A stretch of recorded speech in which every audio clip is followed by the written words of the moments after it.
Il mondo della scuola veneta è in subbuglio. Fra poco meno di un mese il progetto di regionalizzazione dell'istituzione scolastica sarà oggetto di discussione in Consiglio dei Ministri e se sarà accolto potrebbe essere il primo tassello dell'autonomia. Il progetto prevede tra l'altro programmi personalizzati, insegnanti propri, stipendi diversi. Tutto regolare? Non proprio, secondo gli insegnanti aderenti al sindacato Gilda di Venezia e all'associazione docenti articolo 33.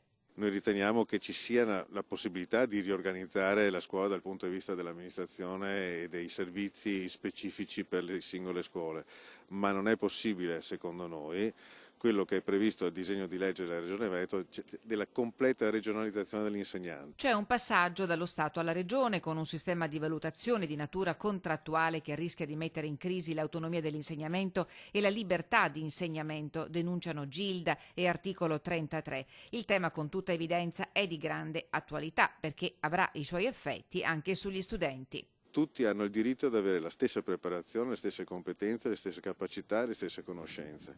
Invece la frammentazione che potrebbe essere determinata da una regionalizzazione, perché se parte il Veneto, dopo parte la Lombardia e così via, diventerebbe una cosa che diventa frammentaria anche dal punto di vista del progetto culturale nazionale. Venerdì prossimo Gilda e articolo 33 apriranno un tavolo di discussione sul tema durante un convegno che avrà luogo al liceo Guggenheim a Venezia, a cui pur invitati non parteciperanno né la Regione né la Presidenza della Commissione settima del Senato. Siete pronti a far sentire la vostra voce? Se le cose non vanno come vorremmo noi, faremo evidentemente tutte le mobilitazioni necessarie per bloccare un progetto che potrebbe essere devastante.